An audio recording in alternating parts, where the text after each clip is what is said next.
Hey everyone, I'm Raf, welcome back to my channel. In today's video I am so excited to talk to you about a book that I recently read and loved, and that book is Little Fires Everywhere by Celeste.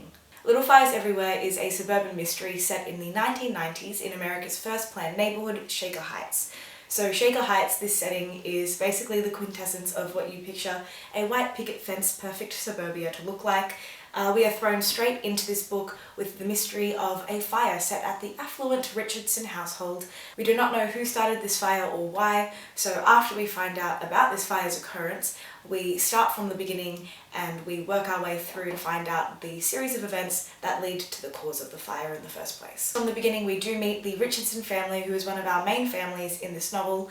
They are what you imagine a perfect, reputable family to be. So we have Mr. and Mrs. Richardson, who are a lawyer and a journalist, as well as their 4 children. This family really values structure and planning and following a set expectation for their future, as well as protecting their reputation. We're also introduced to their tenant, Mia, and her daughter Pearl. Mia is a travelling artist, a freelancer. She moves so that she can be inspired for new projects, and her daughter Pearl is the same age as the son of the Richardsons. She has always moved along with her mother, however she desires to have some structure and some stability in her life. So when she moves to Shaker Heights, she's really hoping that they are going to stay for good. Mia and Pearl automatically become outcasts when they move into Shaker Heights, just because of how drastically different their way of life and their approach to life is to the ordered, perfect Shaker Heights neighborhood and all of the families that live there. So this automatically makes Mrs. Richardson a little bit uneasy or curious about her tenants and who they are. Her uneasiness becomes a lot more on edge when, over time, the Richardson family become a lot closer to Pearl and Mia. The youngest Richardson son, Moody, becomes Pearl's best friend. The eldest Richardson son, Trip, becomes her love interest. The eldest daughter, Lexi, becomes a cool kind of older sister figure to Pearl. And the youngest daughter, Izzy, becomes enthralled in Mia's way of life. That is a lot more unstructured to her mother's, which is what she rebels against. So automatically Mrs. Richardson is untrusting of Mia and her daughter Pearl, and this is made worse by Mia being secretive about her past. So Mrs. Richardson wants to find out who Mia is, why she is the way she is, and how she ended up in Shaker Heights. And that prompts Mrs. Richardson to go on an investigation into Mia's past. So when Mia moved into Shaker Heights, she started working part-time at a takeaway Chinese restaurant. There she became friends with an Asian immigrant to America, Bibi. And this is where the main plot point of the novel comes into fruition. Bibi has had a child who is Asian American, at a point in her life when she's financially unstable and unable to give her daughter a safe life. And so she leaves this baby bundled up in all of her clothes with a note on the police department saying, please give this baby a better life. On the other end of this we have the McCullough family, who are an affluent white family. They've been trying for a baby for years, unsuccessfully. They've also been going through the adoption process unsuccessfully. So when Bibi's child ends up in their hands, they love her more than anything and are protective of her and want to hold on to her as much as possible. This causes much more tension when a few months later Bibi returns, more financially stable and wanting to reclaim her child. So we have this perfectly ordered and harmonious town torn apart by the custody battle over Bibi's child. So the debate comes down to who deserves to be the child's parent, and also who would give the child a better life. Whether it's better for the child to be with their biological parent, or whether they should be with the affluent McCulloughs, who would be able to give the child a stable home, but would also have that cultural disconnect with the child. The theme of motherhood is really prominent in this novel, and it comes up in 3 to 4 different scenarios. The first obviously being this adoptive battle over the Asian American baby of Bibi. The second is Mia and her relationship with Pearl, which, spoiler alert, I'll put spoiler warning on the screen, so if you don't want to find out, skip ahead a little bit, but Mia was actually a surrogate for a wealthy couple in New York. And 6 months into the pregnancy, she faked a miscarriage and ran away with the baby because she realised that she couldn't give up her child. The third situation is one of the most interesting, and it has to do with the Richardsons' eldest daughter, Lexi. I'm going to say spoiler alert here as well, so skip ahead if you don't want to find out, but basically Lexi falls pregnant and has a secret abortion. The fourth scenario is subtly explored, but I thought it was really interesting, and it was the relationship between Mrs. Richardson and her youngest daughter, Izzy, who is the problem child of the Richardson family. She doesn't want to be controlled by her mum, she wants to be different, and ultimately her mother pushes her away because of that. So alongside this theme of motherhood, there was also different levels of tension that I think really escalated the stakes of the major plot points in the major plot points in the novel. So on the big scale, you have racial tension, which is most prominent in the adoptive custody battle over the Asian American baby. But then you also see that a lot more subtly in the relationships that characters have with African American characters or immigrant characters. On a medium scale, you have tensions between class and wealth as well as way of life.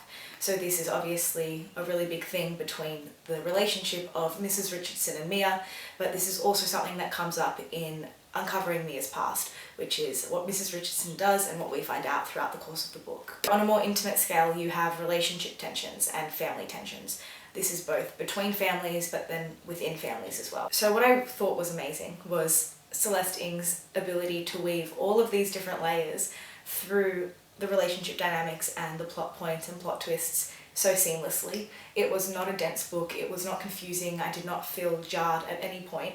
It was a really easy, really enjoyable read. So if you want something that explores really deep themes and really intricate themes in a way that is seamless and easy to read, then this is definitely a book I recommend for you. So I guess in short, summarising that very long explanation of what this book is actually about, you could call this an intimate, suspenseful suburban tragedy. It's one in which Celeste Ng weaves a really complex web of relationship dynamics, secrets, and moral dilemmas. I also wanted to mention that I really liked Celeste Ng's narration in this book. She adopted a kind of omniscient, all-knowing voice, which I really enjoyed, and it actually reminded me of Jane Austen's narration in Emma, which is funny seeing as I didn't enjoy Emma at all. But basically she is all-knowing, and the way she paints her characters is that they seem to know everything and they seem to be perfect, but in reality she, the author, knows and we, the reader, know that they are being hypocritical and inconsistent with what they say and how they behave. So yeah, I thought the narration was kind of purposefully ironic, and I really enjoyed that. What I really liked about this book was that it was confronting about everything, because it explored everything that happened at such an intimate level and from every angle or every point of view. So you realise that every single character, no matter how much you like them or dislike them, has reasoning and a story behind why they think and behave the way that they behave. I felt like by the end of this I didn't know like whose side I was on or where I sat morally in all of the debates that took place.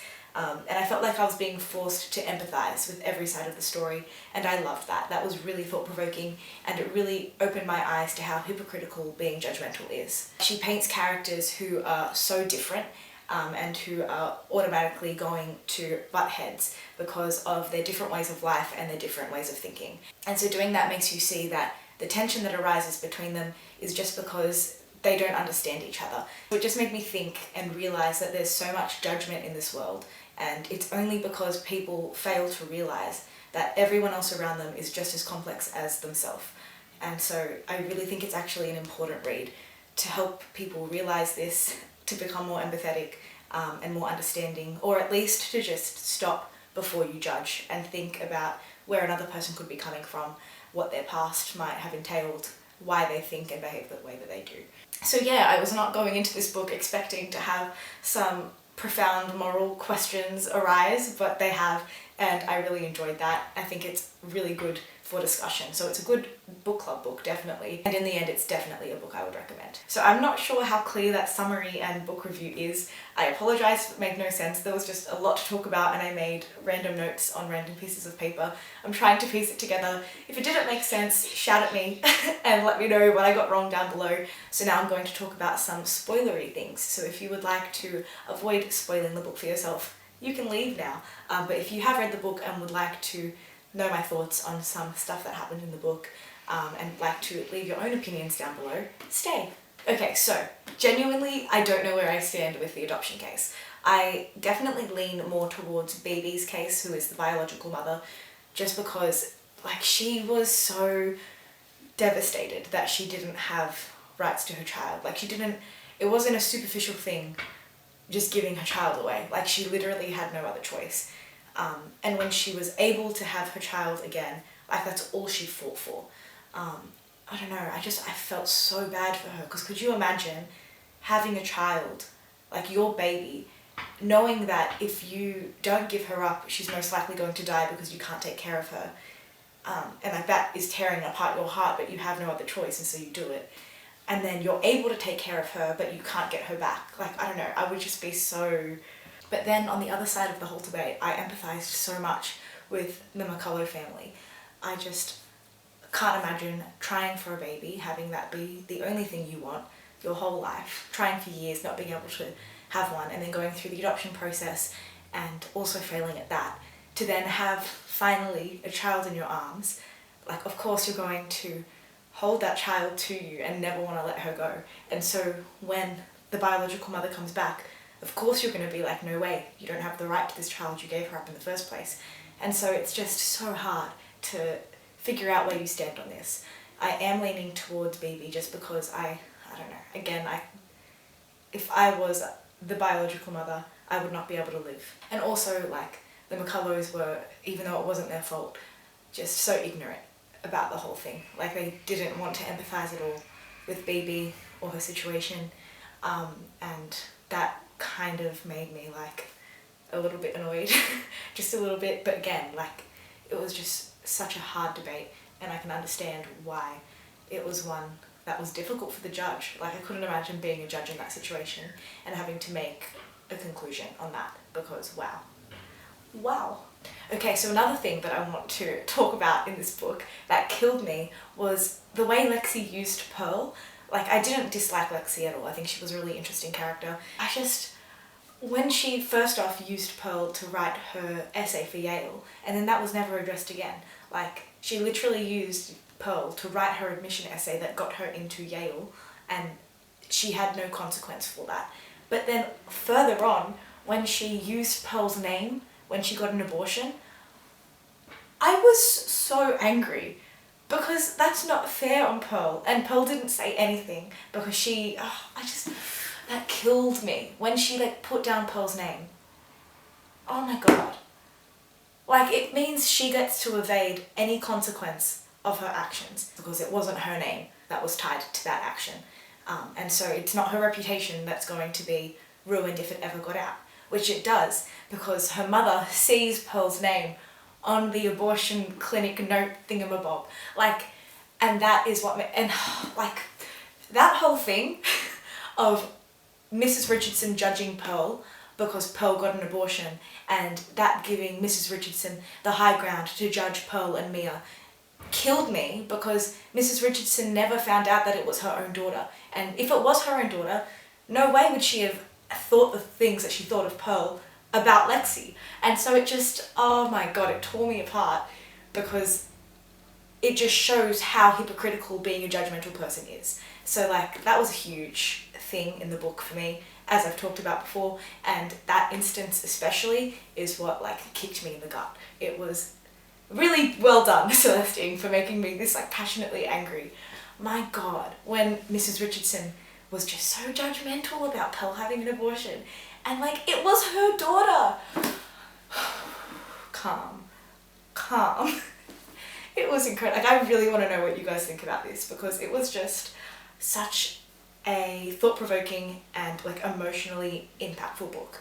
Also, need to talk about Mia's past. I don't know where I stand on the whole surrogacy thing. Like, obviously, it's awful for the couple who had, you know, gotten Mia to be the surrogate for their child, you know, to have then this woman lie about a miscarriage and to steal their baby. But it's also Mia's baby, and I don't know how I would feel if I was in that position, like, carrying a baby with me for 9 months and then having to give it up at the end. And Mia's whole past about art was so interesting, and the fact that she kind of lost that because of this decision that she made, because she was in a financially difficult position, just made me think so much about what people have to do because of the situations that they're in and the decisions that they make that change their life forever. Oh, this was a really good book. Wow. A lot of people didn't like the whole delving into Mia's past. I loved it. I think that was, like, one of my favourite parts of the book.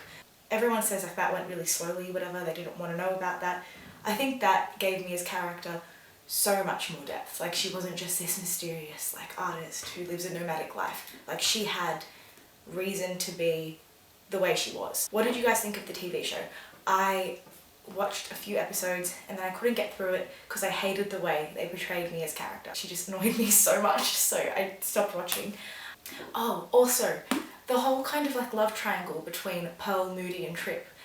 Trip being the older brother who Pearl falls in love with, Moody being the younger brother who is best friends with Pearl, who falls in love with Pearl. It was heartbreaking because I felt so sorry for Moody, but then again I really liked how Trip, who is this like, I'm a cool jock, kind of an asshole, had a lot more depth to him, and the relationship between Pearl and him brought that out and made even Mrs. Richardson realise the depth that her son had, which she didn't acknowledge.